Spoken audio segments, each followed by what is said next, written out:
Hello everyone, Movie Jack is in touch, and today I will tell you about the third and fourth episodes of the 11th season of the Walking Dead series. For a better understanding of what is happening, I advise the group flees through the forest. Alden, Negan, and Gabriel are wounded, and Cole is killed by one of the Reapers. Duncan, on the other hand, is wounded by several throwing knives. Maggie is briefly trapped by the whip, but Elijah comes to her rescue and frees her, but falls into the trap himself.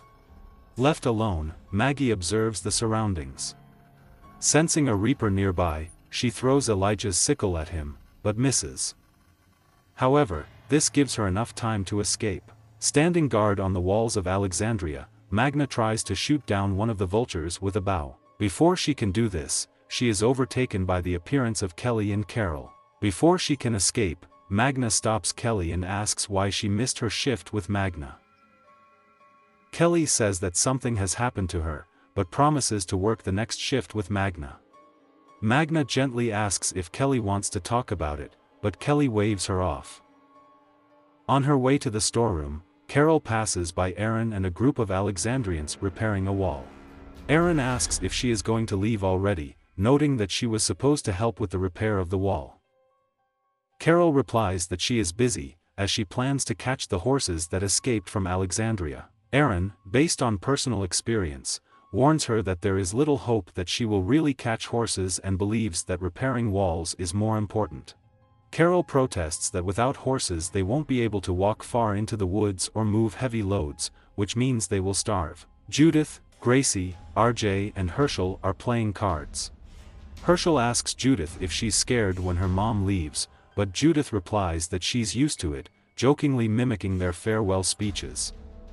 Herschel gloomily notices that the adults say the same phrases as before when they left, but now they cannot promise that they will return safely. Judith says it's just to make them feel better. However, Judith proudly declares that her mom always comes back, which RJ agrees with. Walking on alone, Maggie approaches the mall. Trying to find the entrance, she is frightened by a throwing knife that flies past her. Staggering, she finds another door and enters the building. Going out to the stairwell, she builds an improvised alarm system by installing glass bottles on the door handles. She crosses an empty shopping mall and climbs another staircase. She is attacked by a walker, but she manages to kill him and throw him over the railing, although she drops the flashlight in the process. After climbing one floor, she inspects the way she came with the lighter, while the Reaper sneaks up behind her. Before he can kill her, both are alarmed by the sound of breaking glass, which gives Maggie the opportunity to dodge the Reaper's attack and kick him over the railing and down the stairs. However, after looking around, Maggie does not see the Reaper's body and soon hears the footsteps of her pursuer running towards her. Gabriel lies wounded in the woods, his leg pierced with a knife. He prays quietly, and then notices a lone Reaper limping away. With renewed determination, Gabriel pulls the knife out of his leg and sets off in pursuit of the Reaper. On the top floor of the mall, Maggie reunites with Alden, but before they can catch their breath, they are attacked by a pair of Reapers. Maggie struggles with the Reaper she encountered earlier, but eventually manages to pierce his neck with a broken bottle. Out of nowhere, Negan helps Maggie by finishing off the Reaper with his crowbar. Maggie throws a knife at the remaining Reaper's back, but before they can kill him, the Reaper throws an explosive package, stunning both Negan and Maggie. In the short time it took them to recover, they discover that the Reaper is no more, along with the body of the Reaper they managed to kill. Rushing to Alden's aid, Maggie discovers that he is seriously injured during the attack. Maggie tries to help him up, but Negan is amazed that Maggie wants to continue. He asks what the plan is, to which Maggie resolutely replies that the plan does not change. They will reunite with the others, and then get food. Negan objects that the others may be dead and condemns Maggie's plan. Knowing a lot about theatrical productions, he notices that the Reapers have shown how crazy they are, and warns that they can be on any road. Maggie snaps at Negan and suggests that he come up with a better plan that won't lead to them starving to death. Negan assures Maggie that he is on her side, and Maggie asks him to help her carry Alden. In the woods, Carol, Magna and Kelly stumble upon Rosita picking mushrooms. Rosita is busy while Gabriel is on a mission, so she is happy to join Carol and the others in their attempt to get the horses back. When they finally find them, they try to sneak up on them cautiously several times, but fail, as the horses get scared before they have time to throw a lasso on them. Catching up with Carol, Rosita confesses to her that she has been dreaming about Abraham lately. In a dream, Abraham tries to tell Rosita something important, but at the moment when he is about to do it, he is shot in the head. Rosita used to worry about this dream, but now she believes that this is a message for them, although she does not know what Abraham is trying to say. Magna, meanwhile, tells Kelly that she's read that if horses let you touch their ear, it means they trust you. Kelly asks if Magna thinks they will be able to catch them, but she is not sure because the horses, wild creatures. After a short break, Maggie determines that there are 2 miles left to her destination. Continuing on their way, they hear the screams of a woman who is struggling with walkers. Maggie and Alden rush to the rescue, much to Negan's chagrin. The woman turns out to be Agatha, protecting the mortally wounded Duncan. After helping Agatha, Maggie apologizes to Duncan, but he dismisses her, believing that they were lucky. Dying, Duncan asks Maggie to make sure that Agatha returns home. When he dies, Maggie plunges a knife into his head in grief to prevent him from reviving. Carol and her companions continue their search until they discover the mutilated bodies of several horses. Kelly is upset by this sight, and Magna comforts her. Despite this, Carol wants to continue the search. Rosita protests that they can continue tomorrow, but Carol is adamant. Noticing her distress, Magna comforts Carol by hugging her and persuading her to stop looking. On the way back, Kelly assures Carol that they will find them next time. However, Rosita hears the sound of hooves and realizes that they still have a chance to catch the horses. In the clearing they see 5 horses galloping. Rosita notices that the horses are running towards the dairy farm, where there are paddocks in which they can be locked up. On the farm, they successfully lure horses. Carol manages to calm the horse down enough that she lets the women pet her. Gabriel finally catches up with the Reaper he was tracking. The Reaper Nichols is seriously injured and reads a prayer. He greets Gabriel in a friendly manner and tells him not to be afraid, but Gabriel assures him that this is nuns, but he replies that they in turn tried to kill him. He asks Gabriel to pray for him, stating that even his enemies deserve it. Disappointed by Gabriel's refusal, Nichols says he considered Gabriel a man of God. Gabriel coldly replies that God is no longer here, after which he kills the Reaper. Maggie watches a group of walkers, and Negan notices that there are twice as many of them as before, and asks Maggie to reconsider her plan. Maggie tells Negan that he can leave if he wants to. Negan insists that he can help her and that he has changed during the time she has been away. Maggie, however, doesn't believe him and bitterly tells Negan to stop pretending to be one of them, even if he believes it himself.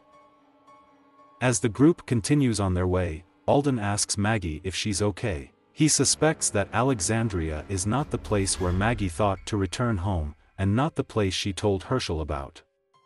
Maggie says she's not surprised by much anymore, but the destruction of the Hilton surprised her. She adds that she's not sure Herschel is surprised by much either. Alden assures Maggie that she will restore everything to a better state than it was, and that maybe it will be done by the time Adam is old enough to remember. Maggie is surprised, but glad that Alden is raising a child. Before he can tell Maggie what to do in the event of his death, she interrupts him, promising to start the recovery process as soon as they return. Soon they come to a walker, tied to a stake and charred to the bone. The plaque above it says that the walker is Judas. Suddenly, the group is surrounded by walkers. They try to escape, but Agatha is bitten at the same time. In order for the others to escape, Agatha sacrifices herself to a walker. Maggie tries to intervene, but Negan drags her away. Carol and her group return to Alexandria with the horses in tow, much to the delight of the other Alexandrians. While they tie up the others, Carol takes one horse away. Magna catches up with Carol, wanting to talk. She asks Carol to stop giving Kelly false hopes as it just complicates Kelly's life. Carol takes the horse to the stable and puts it down. Having calmed him down, she slaughters the horse for food. Later in the day, the Alexandrian woman eats a canine. The kids don't want to eat it, but Herschel assures them it's not that bad, or at least better than spiders. Outside, Rosita takes the cook to look at the horses, and Carol washes horse blood off her hands. Magna and Kelly eat together until Carol arrives to take Kelly for another run. Walking along the road, Maggie notices a church and decides to take a break there. Inside, Maggie feels that Negan wants to leave Alden behind, so she immediately rejects the idea. Alden, however, begs her to do it, as he slows them down. Alden further states that he left Negan and the Saviors and joined Maggie because he trusts her. Supplies, Alden determines, are the only thing that matters, since without them their community is starving, including Adam. Maggie says that Adam needs a father, but Alden objects that he is unlikely to get out of Meridian alive, being as wounded as he is, and asks her to leave him as she left Gage. Maggie replies that Gage made his choice, to which Alden states that he is making his own. Negan intervenes, pointing out that the sun is setting and that Maggie needs to make a decision. Looking back, Maggie suggests that it's easy for Negan to be reckless about someone else's life. She firmly tells him that he can no longer decide who lives and who dies. She continues to blame him for the situation, claiming that Negan destroyed everything they built. Negan is calm about swearing, but still insists that Maggie should make the decision. With a heavy heart, Maggie still decides to leave Alden. Separated from the group, Daryl sneaks around an abandoned building. Distracting the Reaper with a thrown stone, he escapes into the forest, but soon he is attacked by another Reaper. Daryl fights the Reaper until the dog helps him by biting the attacker. The dog is quickly thrown aside, but he manages to escape. 2 more Reapers are on the scene. When one of them tries to attack Daryl, the other does not let him do it. This gives Daryl enough time to escape by throwing a knife at the Reapers. In the morning, Daryl disembowels a walker to hide his scent, and then goes in search of the dog. One of the previous Reapers is looking for Daryl, but finds a dog instead. Daryl hears the dog barking in the distance and rushes to the noise, but discovers him sitting at the feet of the Reaper who was tracking him. Daryl orders the Reaper to release his pet, at which point the Reaper removes his mask and introduces himself to Leah. She is surprised to see Daryl again and asks if he is alone. When Daryl confirms that he is, Leah says she saw him on the road with the others. She asks Daryl about them, this time holding him at gunpoint. Daryl claims it was a group he met on the road, but insists he's not one of them. He tries to leave again, but is soon overtaken by 2 Reapers. Daryl was captured and taken to Meridian with a bag over his head. He is brought to the hut and left alone with Leah. Daryl informs Lee that he has indeed returned and has been looking for her everywhere, adding that he is sorry that she got to the Reapers. Leah claims that the Reapers, her family.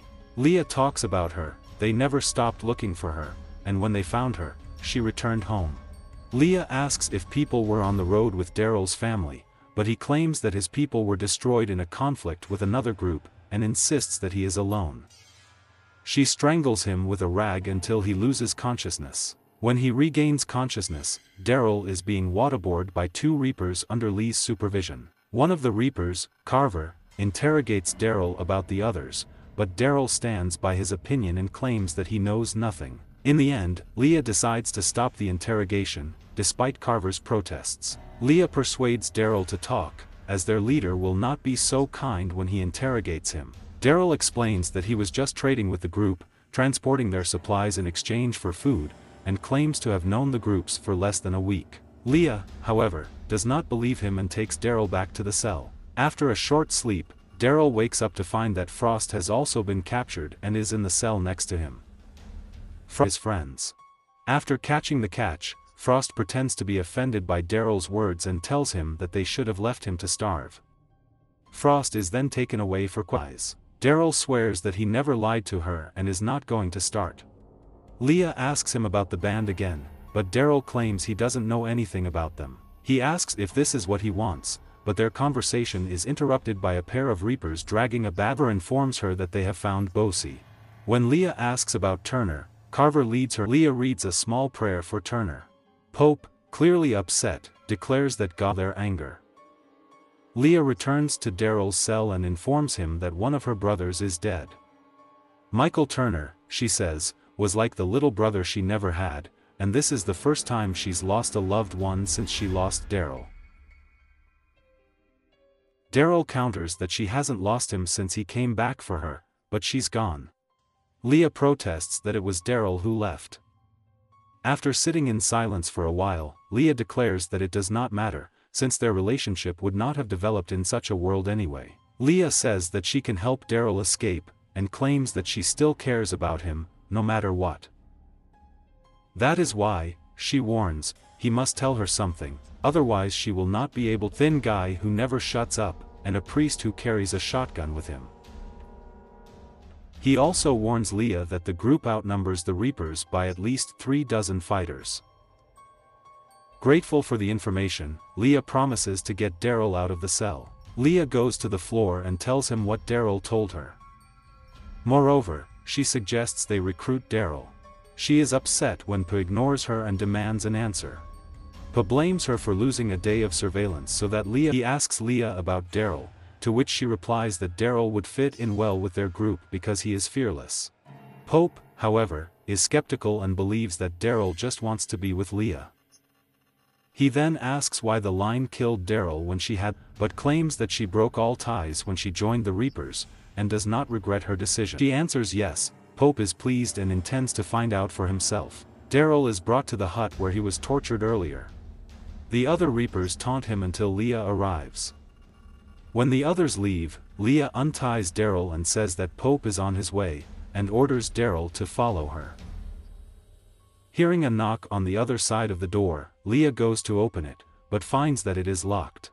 Then she notices that liquid is flowing from under the door, and jumps aside just as the door is set on fire. Passes out from the smoke, and Daryl has to find something to open the windows. Leah finds a table for a water board, which Daryl breaks and uses one of the legs to knock the bars out of the windows. He helps Lee to get out, and then evacuates himself.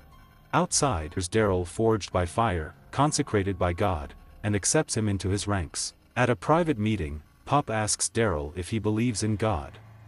When Daryl admits that he doesn't, he's disappointed. Confused, Daryl points out that he has passed their test, but Pope says that the test is not over yet. Over a drink and a cigarette, Pope explains the background of his band. The Reapers began as a military unit serving in Afghanistan, where a large number of their comrades died. Despite their self-sacrifice, the politicians didn't care about them and just used them as. After returning home, many Reapers found it difficult to reintegrate into society. Eventually, Pulp formed a group of mercenaries from his old unit, and they served all over the world. During the fall, Pulp witnessed such a bloodbath that his faith in God began to waver, as did Daryl's faith. When the military bombed the cities, the Reapers survived by hiding in a small church while everything was burning. Despite the dangerous situation, none of the Reapers were even injured. It was then that Pope came to believe that the Reapers were chosen by God to survive. He compares this situation to the fact that Daryl came out of the fire unscathed, claiming that for carrying his fallen comrade 10 miles on his back, to which Boja exclaims that he just wounds. Pope notices that the wounds are on his back. Despite Lee trying to calm him down, Pope asks again where Bosie was when Turner was attacked. Bosie, Pope tells Daryl that it's human nature to run when it's scary, and that it takes divine power to risk everything for someone else. Pulp praises Daryl for being the first to put her. Then he adds that God uses fire not only for baptism,